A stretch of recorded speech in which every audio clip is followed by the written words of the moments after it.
Spartiate, bonsoir et bienvenue. Il est assez tard, hein, 22 heures passées. Pour la plupart, je pense que vous allez voir cette vidéo demain, donc dans la journée du vendredi 21 avril. Alors, désolé, j'ai pas pu faire de vidéo là ces 2-3 derniers jours. Je suis en plein examen. D'ailleurs, j'ai commencé aujourd'hui mes premiers examens là sur ma formation. Et demain, normalement, c'est mon dernier jour d'examen.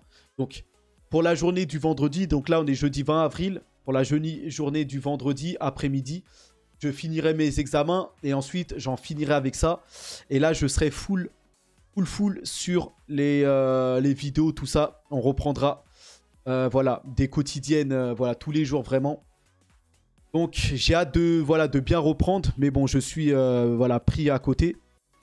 Pour ceux qui découvriraient la chaîne, bah, sachez que je fais des vidéos sur la macroéconomie, la finance. On vulgarise ici, hein. Voilà, pas de choses compliquées. On essaie de simplifier ça pour tout le monde. On parle de crypto-monnaie principalement, mais de manière très simple. Bon, je parle à un état avancé, comme si les personnes sont déjà connaisseurs, mais n'hésitez pas dans les commentaires à me poser des questions, tout ça. Sur la finance, sur la macroéconomie, je peux revenir du point de base. On peut, voilà, sur Telegram, sur Discord, je peux, voilà, vulgariser pour vous. Donc, n'hésitez pas. Donc, on va enchaîner. Et vous allez voir à peu près, pour ceux qui découvriraient la chaîne, à quoi ressemble mon contenu, on va dire. Donc, je présente l'actualité et on débriefe un peu sur tout ça. Et j'essaie de donner des perspectives. Et ici, l'actualité du jour, c'est l'Europe qui approuve une loi réglementaire concernant les cryptos. Et donc, les législateurs de l'UE approuvent le premier cadre complet au monde pour la réglementation de la cryptographie. Donc, jusqu'à maintenant, il n'y a jamais eu, jusqu'à maintenant, de cadre réglementaire. Même États-Unis compris. Les États-Unis sont plutôt en train d'attaquer les cryptos et en train essayer de les faire tomber. Mais en dehors du reste du monde, eh ben, c'est l'Europe qui est la première à dégainer une réglementation. Et donc, on va avoir ça plus précisément. Donc, ici, il y a marqué lors d'un vote jeudi, le Parlement européen a voté à 517 voix donc 517 pour, pardon, et 38 contre. Donc, vous voyez que la balance est largement pour cette loi réglementaire. Donc pour l'adoption de la loi sur les marchés de la cryptographie ou MiCA. Donc ils ont renommé ça MiCA. Donc les règles imposeront à un certain nombre d'exigences aux plateformes de cryptographie, aux émetteurs de jetons et aux commerçants en matière de transparence, de divulgation, d'autorisation et de supervision des transactions. Donc MiCA est le cadre réglementaire le plus complet pour les actifs numériques à ce jour. Donc c'est vrai que en tant que loi réglementaire, jusqu'à aujourd'hui, on n'a pas eu de choses claires, définies, qui étaient sorties. Même aux États-Unis, hein, c'est vous dire. Mais là, pour le coup, là, l'Europe prend un coup d'avance, en tout cas en posant des règles strictes concernant la crypto. Même les États-Unis ou même les autres pays développés, même Dubaï, les choses comme ça, ont validé les cryptos, approuvent, on va dire d'une certaine manière, le Bitcoin et les choses comme ça. Mais il n'y avait jamais eu de loi, on va dire, réglementaire avec des règles claires pour la crypto. Donc voilà, la bénédiction parlementaire ouvre la voie à l'entrée en vigueur de la MiCA en 2024, donnant à l'UE une longueur d'avance sur les États-Unis et le Royaume-Uni. Donc ça, c'est pas mal, hein. C'est rare qu'on voit l'Europe prendre un coup d'avance, en plus technologique, sur les États-Unis. D'habitude, c'est toujours l'inverse. Et même les États-Unis ont même des fois une avance de plusieurs années même sur l'Europe. Donc voilà, hein, approuvé largement.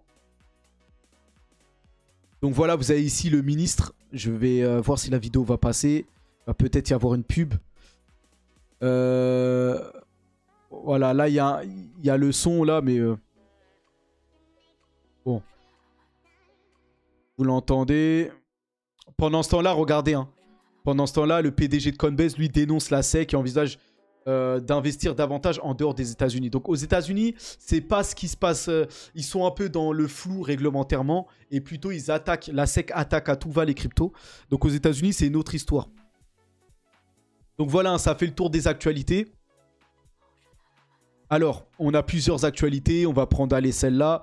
Donc, Goku, hein, le Parlement européen, donc Goku qui déclare que le Parlement européen approuve l'octroi de licences pour les crypto-monnaies et les règles de transfert de fonds. Le vote ouvre la voie à l'entrée en vigueur de la réglementation MiCA en 2024. Donc là, je suis pas trop... En fait, ils n'ont pas encore approuvé. Ils ont voté, mais ça doit passer au Conseil. Donc, est-ce qu'il l'a mis? Donc, on va voir. Donc, 517 voix pour, 38 contre, 18 abstentions quand même. C'est une écrasante majorité en faveur d'un nouveau régime de licence de crypto-monnaie. Le Parlement européen a également voté 529 contre 9 en faveur d'une loi distincte connue sous le règlement sur les transferts de fonds, qui exige que les opérateurs de crypto identifient leurs clients dans le but de lutter contre le blanchiment d'argent. Bon, je pense que c'est plutôt dans le but de nous surveiller concrètement, mais bon, on va faire comme si on croyait que c'était pour le blanchiment d'argent. Donc, Mayred McGuinness de la Commission européenne a qualifié le vote de première mondiale pour les règles sur la crypto. Nous protégeons les consommateurs et sauvegardons la stabilité financière et l'intégrité du marché. Donc voilà, bon, ils savent surtout que les cryptos, c'est un gros business et ça peut rapporter beaucoup. Donc, ils réglementent ça assez rapidement pour vite prendre des bénéfices dessus, à mon avis. Donc voilà, ça c'était un article de CoinDesk. Donc voilà, je vais vous le mettre. Donc ça sort de CoinDesk. L'article que Goku a passé là. Nous, on va y aller sur plutôt les Français. Donc MiCA est définitivement approuvé par le Parlement. D'ici 2024, les fournisseurs de services crypto basés dans l'UE devront partager certaines informations sur leurs clients avec les régulateurs. Donc ça là, ça sert pas trop la décentralisation. Le fait de partager certaines informations de leurs clients, c'est pas le but de la décentralisation. Donc, on va voir. Il y a certains projets qui vont se réglementer, mais on va voir jusqu'à où on va devoir partager les informations, parce que ça sert pas le but de la décentralisation, ça. Donc, on verra. Après, quand ils disent que c'est approuvé, le Parlement a voté en faveur de MiCA, donc voter seulement. Avant son adoption finale. Donc, c'est pas vraiment adopté, hein. Là, on va aller plus en profondeur. Le Parlement européen vote en faveur de MiCA. Le Parlement, regardez. Mais voilà. Qui doit passer, là je le surligne, qui doit passer entre les mains du Conseil européen avant son adoption finale. Donc vous voyez que c'est pas encore adopté. C'est en cours et ça va être certainement validé. En général, le Conseil européen valide. Ils n'ont plus qu'à signer, on va dire. Et donc voilà, c'est la première mondiale. Donc ça avait été rédigé déjà en 2020. Avant de recevoir l'approbation du Conseil européen. Tac, tac, tac. Donc, on va lire précisément ce que ça apporte. Donc, dans les grandes lignes, le règlement MiCA obligera les entreprises opérant dans le secteur des crypto-monnaies à s'enregistrer au sein d'au moins un des États membres. Donc, comme vous le savez, en Europe, il y a 27, bientôt 28, 29, États membres au sein de l'Union européenne. Tous les pays européens, là, qui sont membres. Et en tout cas, les entreprises devront s'enregistrer au moins auprès d'un État. C'est-à-dire peut-être soit en France, ils devront s'enregistrer soit en France, soit en Allemagne, soit en Espagne pour être approuvés. Vous voyez, déjà il y a ça. Au moins, afin de proposer leurs activités dans l'ensemble de l'Union européenne. Donc, en fait, le fait qu'ils soient par exemple enregistrés en France, ça va donner confiance aux autres pays d'approuver. En fait, voilà. Une fois que ça sera validé en France ou en, je sais pas moi, quel pays en Europe, l'Italie par exemple. Si c'est approuvé en Italie, ça veut dire qu'en France, on pourra... ce sera aussi accepté en France, de ce que je comprends en tout cas. Vous voyez ? Et donc, un gage de sécurité qui devrait permettre aux entreprises concernées de réduire considérablement leur processus administratif. Donc voilà, ça prouve, on va dire, que lorsque c'est accepté en Espagne ou au Portugal, ça veut dire qu'en Allemagne, ce sera déjà simplifié. Parce que ce sera déjà... En gros, vous voyez que les mondialistes là, de l'Europe sont en train de plus en plus d'enlever les États-nations au profit d'un seul continent, d'un seul pays, on va dire l'Union européenne. En gros, c'est le drapeau bleu aux étoiles dorées là qui s'impose, on va dire, comme un seul gros État. Vous voyez ? Donc on verra. On espère qu'on va casser cette dynamique et que les États pourront reprendre leur souveraineté, parce que la France, c'est pas l'Espagne. Et l'Espagne, c'est pas l'Allemagne. Ils ont des cultures différentes, ils ont des mœurs différentes. Il faut arrêter avec l'Union européenne qui accepte. Là, on accepte en Croatie et genre en Grèce, ça doit passer. Enfin, non. Chaque pays européen n'a rien à faire n'a rien à faire entre guillemets. Ne regarde pas vraiment. Voilà. On parle pas les mêmes langues, tout ça. Donc pour moi, il faut arrêter. Mais après, voilà, ça c'est un autre débat. Donc voilà. Hein. Il incombera ensuite à l'autorité européenne des marchés financiers et l'autorité bancaire européenne de veiller au respect des règles ainsi que la mise en place. Donc voilà pour les entreprises crypto. L'Union européenne place ses pions pour le marché crypto. Donc cependant, certaines dispositions sont considérées, notamment la fameuse Travel Rule qui prévoit la surveillance des transactions supérieures à 1000 euros. Vous voyez là, le traçage. Donc en fait, dès qu'on fait plus de 1000 euros de transactions, même en crypto, et ben là, on est tracé. Donc vous voyez, tout ça, c'est le contraire de la décentralisation que veut la blockchain. Donc là, c'est complètement centralisé tout ça. Si on est tracé dès qu'on dépense plus de 1000 euros, c'est pas bon ça. Donc vous voyez, on verra en tout cas. On verra. Parce qu'après, il y aura toujours la question de est-ce que les cryptos sont une marchandise ou une security. Enfin, est-ce que c'est sous juridiction des banques centrales ou des gendarmes des États, ou si c'est complètement comme, voilà, comme on va dire d'autres choses, comme des matières premières ou des choses comme ça, hors juridiction. Donc on va voir. Alors, on continue. En tout cas, voilà. Ça, c'est... Maintenant, on va passer déjà au Bitcoin. Hein. Et on va voir les charts parce que, comme vous le savez, là, les marchés sont un peu dans le rouge. Et donc, voilà, XRD, c'était jusqu'à moins 32. Là, vous avez vu, ça a diminué à moins 24. Mais ça prend très, très cher. Vous voyez? Et donc, les marchés sont dans le rouge. Mais on va voir où en est le Bitcoin. Et donc, en tout cas, en ce qui concerne les actualités, c'est du tout bon. Hein. Le Bitcoin continue à adopter, et surtout au niveau des États. L'Argentine, là, ça date d'aujourd'hui. On est le 20 avril. Hein. L'Argentine approuve Bitcoin en futur. Donc, vous voyez que dans le trading et dans le futur, maintenant, on va pouvoir trader ou avoir des options futures, en tout cas en Bitcoin, en Argentine.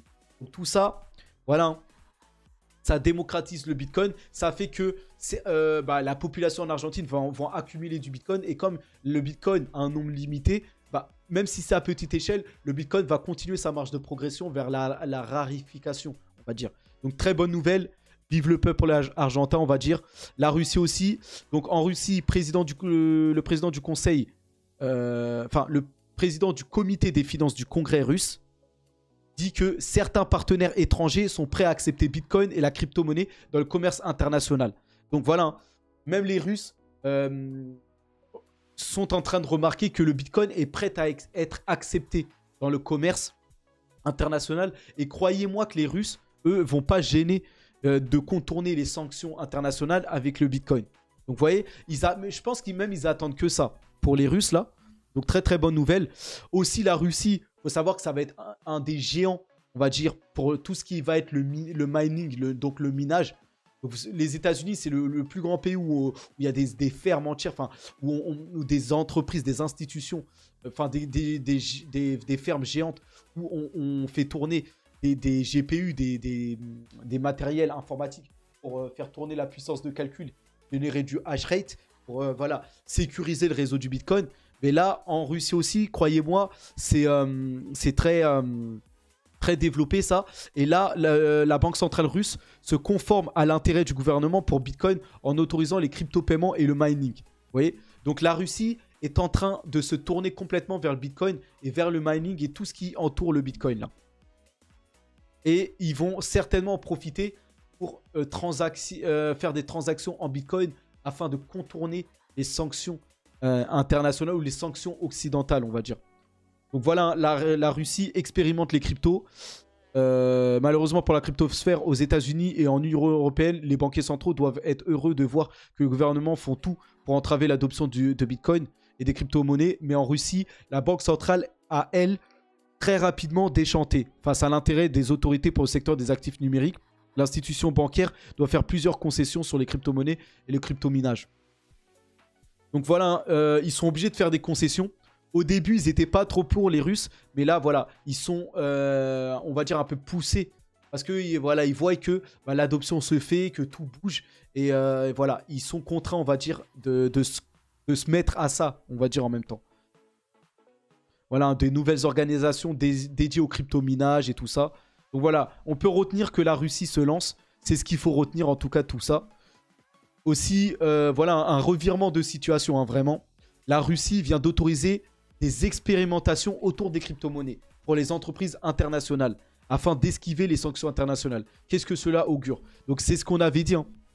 Et quand on rentre plus précisément, voilà, un revirement de situation. La Russie a par le passé montré son hostilité donc, au secteur des crypto-monnaies. Mais cela serait en train de changer. Si on en croit une décision de la Banque centrale de Russie, celle-ci vient d'autoriser les expérimentations autour des crypto-monnaies pour les entreprises internationales afin d'esquiver les sanctions internationales. Qu'est-ce que cela augure? Donc voilà, on ne va pas regarder dans les détails qu'est-ce que cela augure. Moi, tout ce que je retiens, c'est qu'en tout cas, maintenant, vous avez deux camps. Le camp occidental qui a globalement approuvé. Et là, on a la preuve aujourd'hui avec l'Europe qui voilà, met en place une réglementation spéciale crypto. Donc pour l'Europe, c'est fait. Pour les États-Unis, c'est déjà fait aussi. Ils approuvent plus ou moins les cryptos. Sauf que en ce moment, ils essayent de faire d'emmener les cryptos dans la chute là, avec la récession, tout ça. Peut-être qu'ils ne sont pas prêts encore pour investir. Donc, je ne sais pas ce qu'ils ont là. Ils attaquent à tout va la crypto. Peut-être ils ont envie de freiner l'adoption ou ils ont envie de freiner le cours. Peut-être pour rentrer plus tard parce qu'ils savent que c'est inévitable, hein. On va pas se chipoter. Ils savent que les cryptos, ça va exploser. Mais on voit qu'ils font tout pour freiner l'explosion en cours des cryptos. Mais globalement, États-Unis, Europe, même un peu Canada aussi, hein, ils sont un peu stricts sur les cryptos. Mais globalement, en Occident, ils ont déjà validé ça. Maintenant, on voit que de l'autre côté, là, on va dire le camp des BRICS, donc les nouvelles puissances, la Russie, Inde, Chine et tout ça, eux, ils étaient très hostiles à la crypto. Mais maintenant, c'est en train de complètement changer. Là, depuis 1 mois et demi, là, la Chine, à travers Hong Kong, là, ça va très très vite. Là, il y a une adoption massive. Les banques sont en train de s'intéresser aux cryptos, de faire ce qu'il faut. C'est supporté en plus, c'est validé hein, par la Chine populaire. Hein. Le gouvernement de Pékin approuve tout ça. Même Shanghai approuve. Donc à Hong Kong, là, ça va à pleine vitesse. Vous voyez ? Ça, c'était en Hong Kong. L'Inde aussi a envie de valider les cryptos, mais ils veulent quand même des cadres réglementaires. Donc ça va arriver. Et là, on voit que la Russie aussi, l'autre grande puissance, est en train de voilà, vraiment se tourner vers la crypto. Donc dans l'ensemble, on voit qu'en plus de l'Occident, même les BRICS maintenant, l'ensemble des grosses institutions, bon, déjà à Dubaï, vous le savez, hein, côté Moyen-Orient, Dubaï, Arabie Saoudite, enfin, Dubaï, c'est déjà l'un des hubs crypto, voilà, tout comme Salvador, et bientôt Hong Kong. Et voilà, là-bas, c'est déjà à côté, voilà, là-bas, on sait que les Africains, eux, sont friands de crypto. On a vu qu'au Nigeria, ils aimaient pas trop le Ineira, donc la CBDC nigériane, ils étaient plutôt en faveur, on va dire, du Bitcoin à la place. Et donc, voilà, l'ensemble des puissances, maintenant, même des BRICS, se tournent vers le Bitcoin. Donc, préparez-vous là, parce qu'on est dans un retourné, on s'est déjà retourné sur les cryptos. Là, on est dans une phase d'accumulation, mais ça peut péter à tout moment. Et quand le bull run va repartir, ça va être là avec la pleine puissance de tous les États qui auront déjà approuvé et qui vont vraiment se lancer. Et en plus, tous les gros fonds, les gros institutionnels comme BlackRock, Fidelity et tout ça, là, tous les gros gestionnaires de fonds, toutes les grosses institutions ont déjà mis un pied dans la crypto. Bon, il manque des grosses entités, hein, Apple et tout ça. Ils sont pas vraiment encore passés sur les cryptos, mais ça va aller très vite. Quand ça va aller en bull run, les institutions vont vraiment mettre les deux pieds dedans et ça va aller très très vite. Et là, en plus de la Russie, regardez Hong Kong, bien sûr. Et Hong Kong, c'est une très bonne nouvelle, hein, parce que contrairement aux États-Unis, Hong Kong, le tribunal de Hong Kong reconnaît Bitcoin et la crypto comme propriété. Donc, c'est comme si vous possédez une action, on va dire, à Hong Kong. Donc, en gros, pour vous dire clair, en gros, ils acceptent que vous possédez des cryptos sans, on va dire, qui vous dérangent, on va dire. Vous voyez, si on vulgarise tout ça, en gros, vous avez le droit de posséder tous les actifs crypto. Simple. Vous voyez ? Et pas tellement dans leur juridiction. En fait, ils laissent plus de liberté. En tout cas, à Hong Kong, ils laissent plus de liberté. Ils sont pas dans la règle du est-ce que c'est une marchandise, est-ce que c'est une sécurité. Donc, est-ce que ça doit être sous juridiction de la police, de la finance ou pas. Là-bas, ils sont pas dans ce débat-là. Là-bas, ils ont annoncé que le Bitcoin ou les cryptos, c'est considéré comme une propriété. Vous avez le droit de posséder ça. Enfin, on va pas plus loin, tant mieux. Vous voyez ? Donc voilà, hein, très très bonne nouvelle, très très bullish, tout ça. Donc le tribunal de Hong Kong déclare que Bitcoin et les cryptos actifs comme des biens et peuvent être détenus en fiducie. Vous pouvez posséder de la crypto et vous pouvez en détenir dans votre compte bancaire ou des choses comme ça. Nickel, c'est tout ce qu'on demandait. Aux États-Unis, ils chipotent un peu plus. Ils veulent non seulement que vous... Enfin, ils acceptent que vous possédez des cryptos, mais ils veulent surtout vous contrôler. Ils veulent surtout que c'est eux qui décident ce que vous faites, on va dire. Et quand en fait, vous déclarez tout ça, on va dire, entre guillemets. Là, à Hong Kong, il n'y a pas trop de ça. On va dire, en tout cas, pour l'instant. Donc, tant mieux. À voir, en tout cas. Maintenant, si on se penche côté États-Unis, voilà, on a le Texas qui adopte une loi exigeant les cryptos des exchanges là pour fournir une preuve de réserve. Donc, les États-Unis veulent tout contrôler, veulent tout savoir de la crypto. Ils cassent la tête, c'est incroyable, mais ils veulent tout savoir. En fait, ils veulent contrôler chaque transaction. Ils veulent des preuves partout. Donc là, au niveau de la paperasse, au niveau, voilà. C'est même au Texas aussi, ils ont mis une loi pour contrôler les exchanges et pour montrer que les exchanges... Bon là, pour le coup, là, cette nouvelle encore, elle passe, on va dire. Cette nouvelle, c'est vraiment que les exchanges fournissent une preuve de réserve. Là, pour le coup, je valide complètement. Comme ça met les exchanges, en tout cas centralisés, là, comme Binance et Coinbase, en régulation ou on va dire en conformité, on va dire. Donc là, ça encore, ça passe. Mais en dehors du reste, les États-Unis, quand même, à travers la SEC surtout là, et là même la CFTC, et encore, la CFTC, ils sont encore moins, un peu moins, mais la SEC là, ils attaquent, ils veulent tout éliminer. Ils veulent même pas de la crypto, même carrément. Donc là, on surveillera par rapport à tout ça. Donc voilà, allons sur le prix du Bitcoin. Voyons depuis précisément. Donc regardez, ça, on va voir ça. C'est depuis le 13 mars là. Vous savez qu'on est complètement remonté là. On était aux alentours un peu moins de 20 000 au 13 mars. Et on est d'un coup monté à 30 000. Vous voyez, de là à là, on est d'un coup remonté. Maintenant, on est monté quand même de 10 000. Vous voyez. Et donc là, le Bitcoin, qu'est-ce qu'il fait? Maintenant, il est en train de souffler un peu. Il est en train de corriger. Certainement pour aller chercher le rebond, pour aller chercher les 35, voire 40K. Comme ce qui était prévu. Mais bon, là, ce qui fait mal, c'est que c'est une chute. Si on prend, voilà, sur le mois là. Regardez, sur le mois, elle est un peu violente la chute. Hein. On passe quand même de proche de 31 000, 30 900, oui, 31 000 à 28 000. Donc on perd 3 000 sur à peine quelques 2-3 jours là. On perd 3 000 $. Donc ça fait très très mal. Moi, la dernière vidéo que j'avais faite, j'avais prévenu. J'avais dit qu'on irait rechercher les 29 000, voire les 28 000 maximum avant de remonter. Donc là, on est dans la tendance que j'avais dit. J'avais pas dit plus bas. Hein. Je ne cherche pas à dire non, peut-être même 27, non, même pas 26, non, 25, non, non. Moi, je m'étais arrêté à 28 000. J'ai dit qu'au pire, maximum, on rebondirait sur les 28 000 et on repartirait. Donc là, pour l'instant, on va voir. Si on passe à 27 500, par exemple, bah, ça sera hors de mon scénario que j'avais dit. Moi, j'ai dit jusqu'à 28 000. Donc, moi, je suis clair quand je dis des choses. Si je me trompe, je me trompe. Hein. On peut aller aux 27 000. Je pense pas que ça sera encore hyper catastrophique. Mais après, je pense qu'on a plusieurs supports. Faut pas non plus qu'on aille très très bas là, au 26 ou au 25. Parce que là, ça ferait très très mal. Peut-être qu'on pourrait même après redescendre fortement. Mais je pense pas à ce scénario. On va voir. On est arrivé à 28 000. Et là, on est un peu remonté là à 28 200. C'est mon scénario. Donc, on est vraiment venu chercher et rebondir sur la première zone de résistance. Pour moi, à partir de maintenant, on va repartir. Après... c'est de la spéculation. Si ça se trouve, on va aller bien plus bas. On ne sait pas. En tout cas, comme je vous le répète, ces corrections sont nécessaires et salutaires. Le marché a besoin de s'essouffler. Et surtout, le marché, comment on va dire ça, liquide, on va dire. Liquide, parce qu'en fait, tout ça là, c'est les traders qui font la spéculation, là, qui font monter les cours et tout ça. Les traders, les baleines, enfin les gros portefeuilles. Mais vous avez plein de traders qui cherchent à être millionnaires en un mois ou en une semaine. Des choses comme ça. Vous avez plein de spéculateurs qui mettent des leviers incroyables.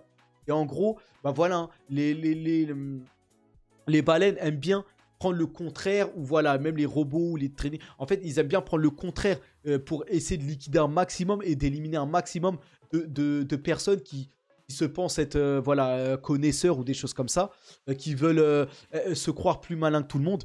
Donc, Voilà, c'est aussi à cause de ça qu'il y a des plongeons brefs ou des choses comme ça. Ça liquide le marché, ça épure, ça nettoie complètement. Vous voyez, donc on a besoin de ce genre de correction aussi pour trouver un point d'appui pour aller. C'est comme ça que ça marche sur le monde de la finance, les charts techniques, c'est comme ça. Et tous les investisseurs, les traders se basent justement sur ces points de repère, on va dire.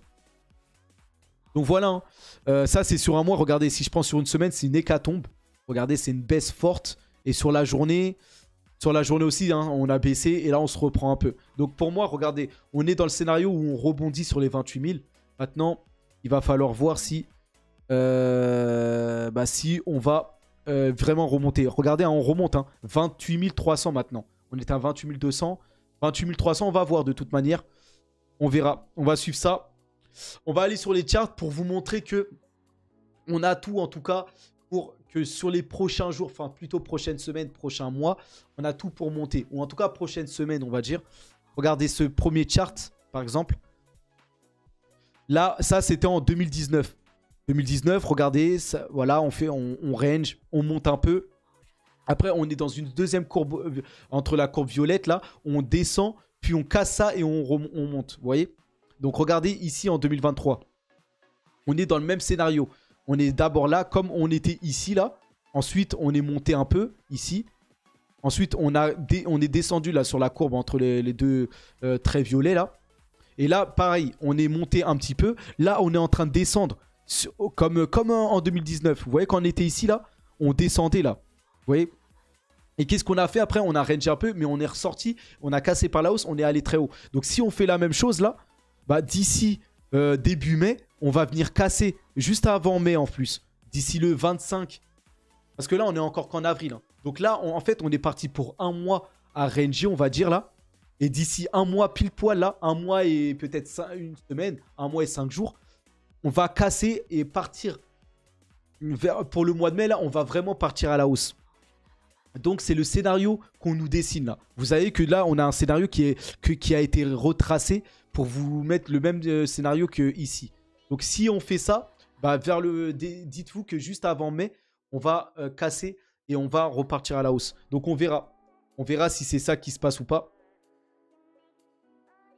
Donc, tout ça, vous pouvez le retrouver sur mon Twitter. Hein. Aussi, autre chart, comme d'habitude. Hein. Il y a plein de charts qui laissent à penser. Là, c'est plutôt au niveau du RSI qu'on va aller regarder. Donc là, attendez, celui-là, je ne l'avais pas analysé. J'essaie de me repérer. Donc voilà, le premier scénario, c'était ici. En fait, là, ici, on avait déjà eu ce scénario. C'était en 2020, avant qu'on passe en 2021. Donc, on avait cassé ici, là, au niveau du RSI. Regardez, on était passé en dessous des pointillés rouges. Vous avez vu là, la zone, elle est entourée là. Et ensuite, on est remonté au-dessus des pointillés rouges et on a explosé. Et juste avant, on a eu une flèche, vous voyez, verte là, en pointillé verte, qui a montré le retournement. Bah, ici, c'est la même chose. On a la flèche qui remonte le retournement là. Là, regardez, on entre là, ici là, en dessous là, on a passé les pointillés rouges là. Vous voyez, on va certainement naviguer en dessous avant, peut-être au mois de mai là, des mi-mai ou fin mai là, recasser ça et repartir à la hausse. Donc là, on est dans les mêmes scénarios. Je ne sais pas si vous voyez. Et ça correspond bien en haut aussi là. Regardez bien. Ici, en 2020, on avait cassé. Ensuite, on a rebondi sur le pointillé jaune avant d'exploser. Ici, regardez. Là, on est là actuellement. On est passé en haut des pointillés jaunes. Là, on a cassé les pointillés jaunes, là, le triangle qui s'était formé. On rebondit dessus là. Et là, qu'est-ce qui va se passer? Eh bien, on va commencer à repartir à la hausse et aller toujours plus haut. Ça, c'est ce qu'on appelle le triangle. Ça, le fait de casser le triangle là, c'est ce qu'on appelle un Apex retest, apparemment en trading. Vous voyez, là, ça vous est dessiné là à droite de l'écran là. C'est ce qu'on appelle un Apex retest. Et c'est ce qu'on est en train de faire là. Donc moi, je vois très bien le scénario. Donc là, de tous les charts que je vous ai montrés, j'ai l'impression qu'on va repartir juste avant, entre mi-mai, on va dire mi-mai et fin mai, on risque de casser et de repartir à la hausse. Donc, d'ici 3 semaines, pourquoi 3, on va dire à peu près 3 semaines.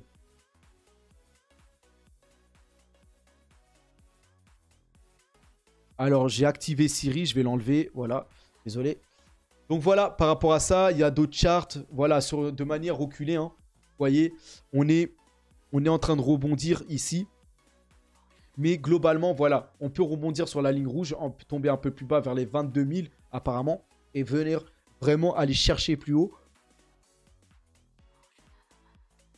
Donc bon, c'est toujours les mêmes scénarios. Hein.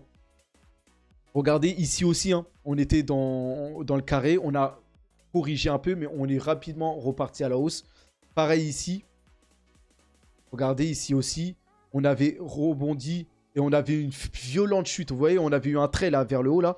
On a violemment rechuté pour rebondir et repartir. Et cette fois, après, on était bien reparti à la hausse. Là, on dirait que c'est le scénario qui va se passer. Donc là, on est en train de rebondir. On pourrait repartir plus bas, hein, 25, 22K et encore, j'y crois pas trop. Mais ensuite, on va rebondir et cette fois, vraiment aller plus haut. Donc, on verra. Je ne sais pas qu'est-ce qui va se passer. Mais apparemment, c'est ce qu'on va faire là. Et d'ici le mois de mai, on devrait repartir. Donc ici, vous voyez aussi, hein, on est pile sur une zone de résistance. Donc, un retest. Donc ça, c'est un scénario qu'on connaît déjà. Donc, on vient sur le C là. On rebondit sur le C et on va plus haut. Donc, voilà. On a fait le Adam et Eve. Ça, c'est quelque chose aussi qu'en trading, on connaît. Hein. Ça s'appelle le Lexmark International Inc. Donc, voilà. Le Adam et Eve, apparemment. Donc, voilà. Là, on est en train de rebondir sur le C avant d'aller vraiment plus haut. Donc, vous voyez, tout montre que là, on est en train de rebondir, en fait, pour aller chercher plus haut. Simplement.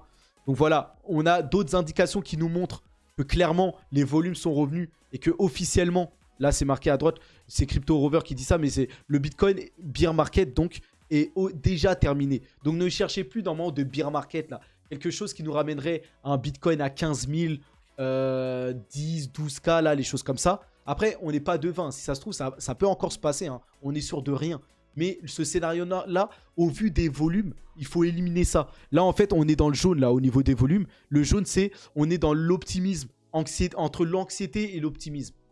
On est un peu optimiste quant à la suite, mais on a encore un petit peu d'anxiété, on n'est pas sûr. Donc on est dans cette phase-là. Mais c'est toujours pareil. Et là, bientôt, après le jaune, vous savez ce qui va se passer. Après le jaune, qu'est-ce qui se passe? On a du vert. Le vert, c'est quoi? Belief. Belief, ça veut dire que voilà, on est à fond, on y croit. Vous voyez? Et jusqu'à Denial. Denial, c'est l'euphorie. Jusqu'on est là, on y croit et même on est à fond. On pense que voilà. Et là, c'est la prochaine étape. Donc voilà. Hein. Ça vous montre que le bear market, là, la crainte de la peur sur les marchés crypto, normalement, a disparu. Donc, normalement, vous ne devrez pas être en panique. Et pour ceux qui sont sur le court-termiste, là, et qui voient le marché, là, complètement rouge, là, c'est du court terme, les amis. En fait, laissez le Bitcoin est passé de 20 000, là, à 30 000. Laissez-le souffler un peu. Et il est monté jusqu'à 31 000 même. Laissez-le, il revient à 28 000, oui, ok. Mais laissez-le se ressouffler. Il faut des corrections salutaires. Ça ne peut pas monter de 20 000 à 40 000 d'un coup. Il faut des baisses, il faut que... Parce qu'en fait, il y a des traders qui font les malins. Et en fait, il faut les liquider. Enfin, il faut les liquider, c'est méchant contre eux. Mais je veux dire, en fait, sinon, ça va créer une bulle. Il va falloir qu'on s'essouffle. Il va falloir épurer ça. Pour pas que le marché soit se transforme en bulle, sinon ça va exploser encore bien plus fortement et nous amener vraiment faire éclater et nous amener vraiment très très bas. Donc laissez le marché corriger un peu et comme ça, là c'est un scénario idéal. C'est même salutaire, c'est même, j'ai envie de dire heureusement, là on vient buter sur les 28 000. Maintenant là, si on remonte, on va vraiment avec plus de conviction, plus de force, aller chercher les 35K, voire les 40. Vous voyez ? Donc, un peu de patience, laissez les marchés corriger, c'est que du court terme. Vous n'avez pas besoin à chaque baisse de venir dire qu'est-ce qui se passe, des choses comme ça. Normalement, c'est le long terme, c'est le moyen long terme. Vous investissez sur un projet, vous voyez? C'est comme une fleur ou une graine. Quand vous l'arrosez, elle ne pousse pas d'un coup. Vous voyez? Il faut l'arroser et laisser éclore. Bah, l'investissement, c'est pareil. Vous investissez sur un projet. C'est-à-dire que vous lui prêtez votre argent. C'est ça, même sur la crypto. Hein. quand vous investissez, vous achetez la crypto, en fait, vous êtes détenteur, vous avez la gouvernance, mais en gros, vous participez à la gouvernance du projet, c'est-à-dire qu'en fait, vous investissez entre guillemets derrière le projet. En tout cas, pour la crypto, sur les actions en bourse, et vous êtes actionnaire. Mais en tout cas, vous investissez de votre argent, donc vous devenez actionnaire, et en gros, vous mettez de votre partie de votre investissement pour aider le projet à mûrir et à apporter de la valeur. Et ensuite, quand elle aura apporté de la valeur, elle va générer des bénéfices. Et vous allez récolter les fruits de votre investissement. Et bah, normalement, quand vous investissez, c'est ça. Sauf pour ceux qui tradent. Mais ceux qui tradent n'apportent pas de valeur. Donc le trading, c'est limite comme des paris sportifs. Donc les traders, bah, tant mieux si vous gagnez. Mais dans le trading, vous avez plus de chances de perdre que de gagner. Mais moi, quand je parle aux holders là, ou aux investisseurs long terme, bah, quand vous investissez, bah, ne pleurez pas si 3 jours après, en fait, la crypto a corrigé fortement. Vous voyez? Et même pour les traders, ceux qui spéculent, ceux qui font du swing trading là de temps en temps, bah, essayez de ne pas paniquer quand il y a juste une baisse, même si elle est forte. Sur les cryptos, la volatilité, elle est forte. Plus 5, plus 10, moins 5, moins 10, moins 15. C'est du tous les jours, même moins 20, c'est rien. Donc paniquez pas, même le marché est rouge, ne paniquez pas, restez calme. Ça va bien se passer. Ne vous inquiétez pas. Sur le long terme, vous verrez que ça sera toujours plus haut. Sur le vraiment long terme. Donc patientez et ça va bien se passer en tout cas. Donc voilà, hein, les volumes reviennent. Regardez, pendant que les petits poissons, quelques petits poissons paniquent à chaque baisse, regardez ce que les baleines font. Les whales Bitcoin détenant entre 100 et 1000 BTC ont accumulé 20 007 BTC au cours des 2 derniers jours.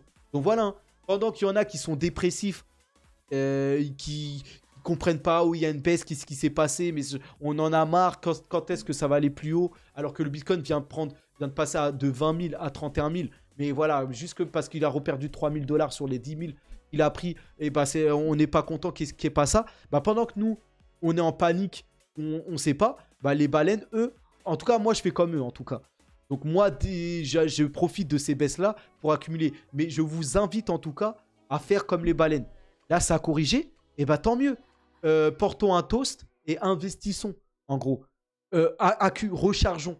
Là, à chaque fois qu'il y a du rouge, en fait, c'est comme ça que la psychologie doit être. À chaque fois qu'il y a du rouge, c'est la fête, en fait. Quand les marchés plongent ou chutent, ça doit être la fête pour nous. Parce qu'en fait, on va recharger, ça va être les soldes, entre guillemets. Là, on doit être en état de fête. Par contre, c'est quand ça a pris plus 10 000, quand ça a explosé, qu'on doit justement s'inquiéter, qu'on doit se poser des questions. Et c'est pas ce qui se passe. Pour la plupart d'entre nous, quand ça a bien monté, et ben en fait, on y croit encore plus. On pense que ça va aller chercher bien plus haut. Alors qu'on doit se dire, là, on doit commencer à se calmer. Et on doit même commencer à voir si on ne doit pas vendre, prendre des bénéfices. C'est ça le bon mindset en vrai qu'il faudrait avoir. Et ça, vous inquiétez pas que les baleines, eux, elles l'ont. Bon, les baleines sont plutôt sur le long terme, moyen, voire long terme. Donc même si ça va progresser, ils vont pas vendre tout de suite. Ils vont laisser sur plusieurs temps. Voilà. Mais en tout cas, quand il y a des chutes profondes comme ça, bah, ils profitent de ces points d'entrée pour vite accumuler. Et voilà. Et donc pendant qu'il y a de la panique, les petits poissons vendent, ils savent pas trop, ils sont en panique par rapport à la récession, par rapport à ce qui se passe. Bah voilà, les baleines, regardez l'image. Hein.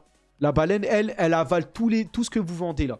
Là, c'est des bitcoins, mais par exemple, les traders, les spéculateurs, bah, sur le coup, se débarrassent d'abord des actifs les plus spéculatifs, donc des cryptos bien plus volatiles comme les altcoins, des trucs comme ça. Et bah, les altcoins, ne vous inquiétez pas, les baleines vont récupérer aussi vos altcoins. Ne vous inquiétez pas, il n'y a pas que des baleines comme Bitcoin. Il y a des baleines en Shiba, des baleines en Solana, des baleines en Ethereum, des baleines en Aptos. Ils vont récupérer tout ça. Ne vous inquiétez pas. Il y a des gars, ils attendent que ça. Vous voyez? Donc voilà, par rapport à ça, on s'approche de la fin du live. Hein. Donc, moi, en tout cas, en ce qui concerne mon investissement, je suis en all-in Kaspa. Et Kaspa fait un contresens par rapport au marché. Toutes les cryptos sont en chute. Mais Kaspa, lui, est en hausse de plus 9%. Vous voyez, quand on regarde la carte là, Kaspa est le meilleur performeur. En gros, quand toutes les cryptos sont montées, Kaspa, lui, a fortement chuté. Et vice-versa. Kaspa, là, est en train de devenir la seule crypto à contre-courant. Après, vous avez d'autres verts. Hein. Vous avez le Render aujourd'hui, plus 4%. Conflux Network, qui est ma deuxième crypto que je surveille le plus. Vous avez BitTorrent là, ici. Mais on voit que c'est Kaspa qui est vraiment la crypto différente. On va dire, en tout cas, en ce moment, on va dire. Elle prend le contre-pied à chaque fois. Vous voyez? Et pour XRD, là, donc Radix, elle amplifie. C'est-à-dire que quand le Bitcoin est en hausse, Radix explose en hausse aussi, bien plus que toutes les autres cryptos. Mais par contre, quand le Bitcoin corrige, bah Radix corrige et corrige avec des multiplicateurs largement plus puissants. Mais là, on peut voir là que Radix vient de prendre un plus 11% en une heure là. Vous voyez? Donc là, Radix là, a vraiment explosé en une heure. On comprend pas, mais tant mieux en tout cas. En tout cas, Radix promet de redéfinir la DeFi. Donc on verra ça par rapport à ça. Donc Kaspa, on verra. Mais Kaspa, comme je vous l'ai dit, je vais vous le répéter dans plusieurs de mes vidéos. Je suis très très bullish sur Kaspa. Donc voilà, on est à une demi-heure là. Oh, même pas 40 minutes. Waouh, waouh, waouh, waouh. Donc on va en finir. Hein. Donc juste pour que vous sachiez, sur les marchés boursiers, les marchés boursiers sont à la peine. Hein. On est beaucoup monté, mais là, les résultats des entreprises ne sont pas du tout bonnes. Et là, on a le Dow Jones qui perd 200 points. On a le Nasdaq qui corrige à cause des résultats de Tesla et aussi de Netflix. Donc, c'était les deux plus grosses entreprises. Et ils ont dévoilé leurs bénéfices et leurs résultats. Et c'est pas bon, c'est en dessous des attentes. Et donc là, pourquoi c'est pas bon? Les résultats sont mauvais. Et les résultats sont mauvais, ça veut dire quoi ça? Ça veut dire que ils n'ont pas réussi à vendre plus que ce qui était attendu. Et donc, s'ils n'ont pas réussi à vendre, ça veut dire que les consommateurs n'étaient pas au rendez-vous. Et si les consommateurs ne sont pas au rendez-vous, c'est que l'économie doit être un petit peu morose. C'est qu'ils n'ont pas le moyen de s'acheter des Tesla ou de consommer ou le temps de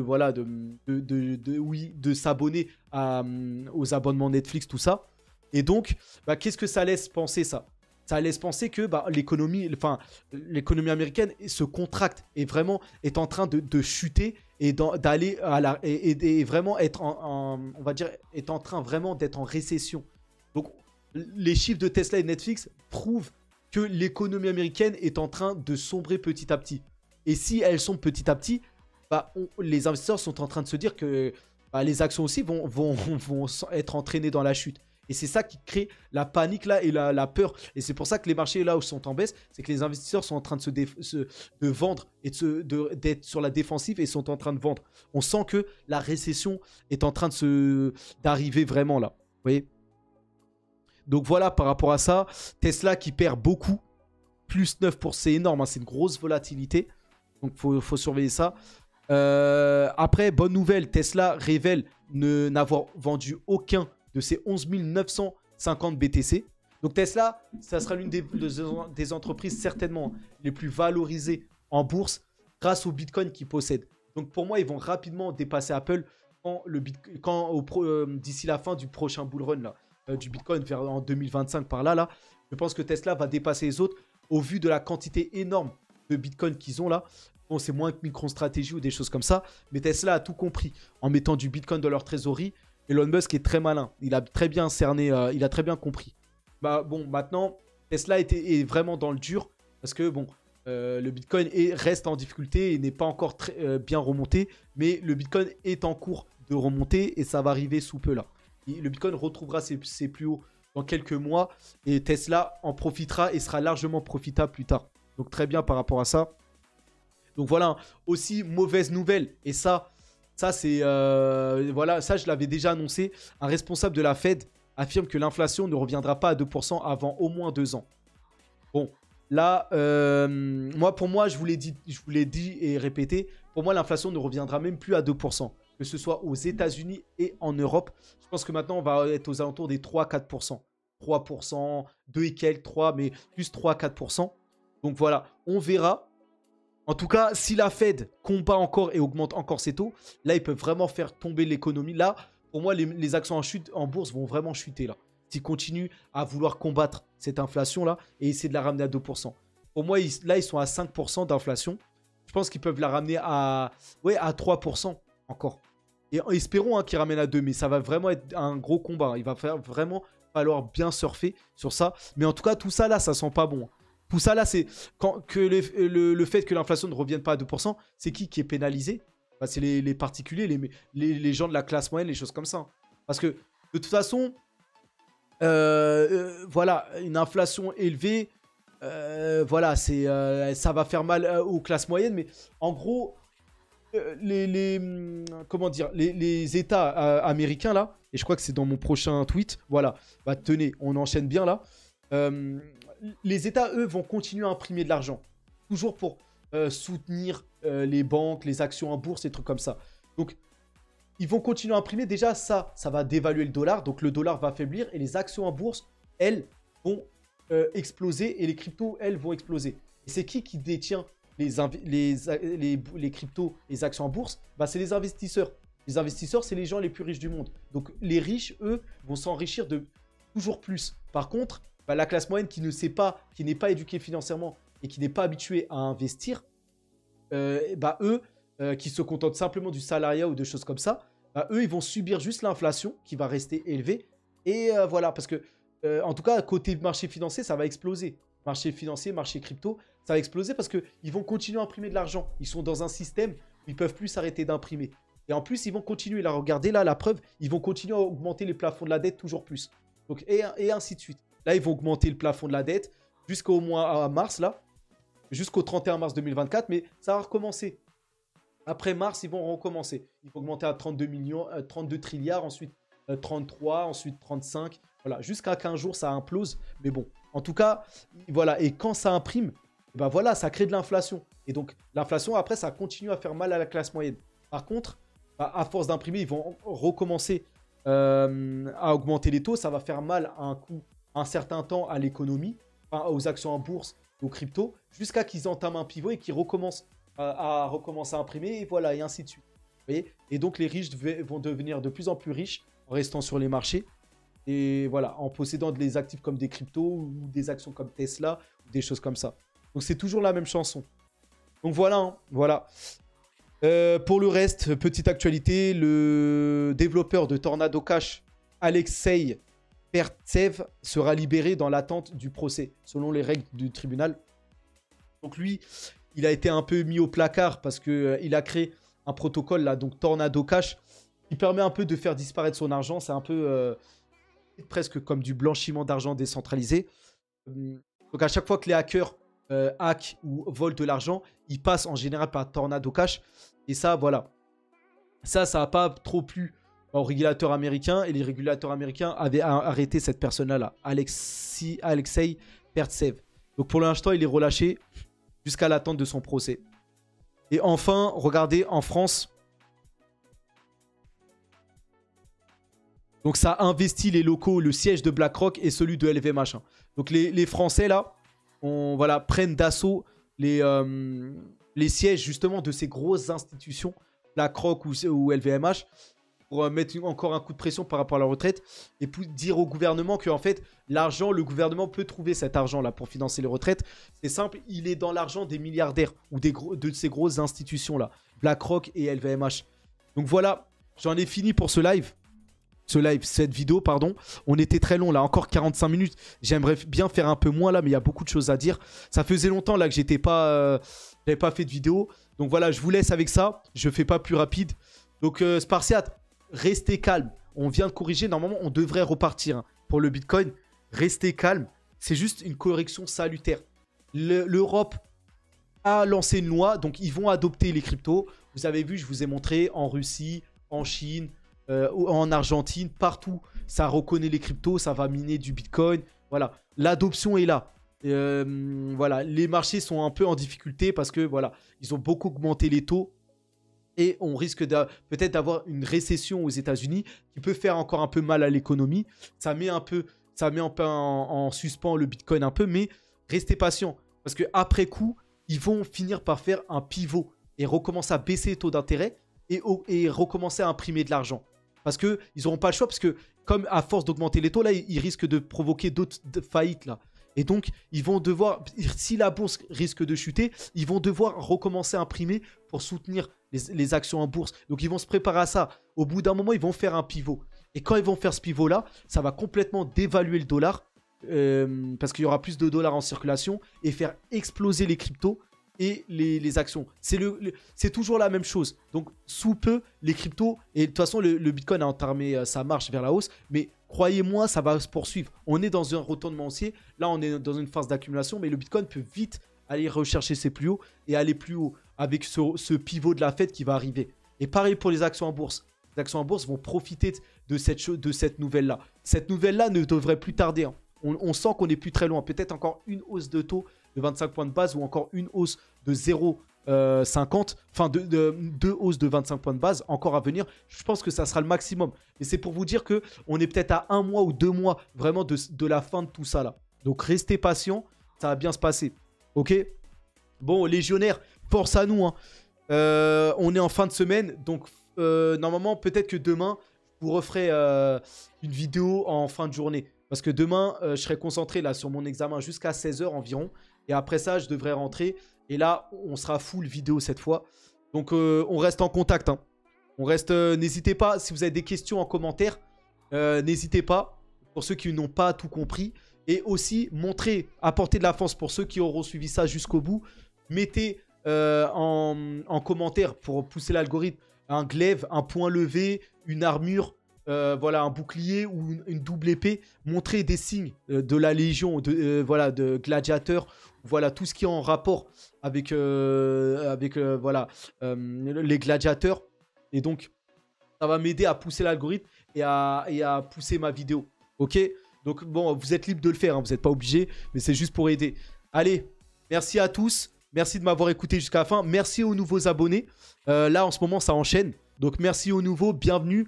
Force à nous, hein, on est ensemble. Hein. Force à nous et force à tous. Hein. Bonne soirée ou bonne journée pour ceux qui la verront demain, là, vendredi. Allez, à plus.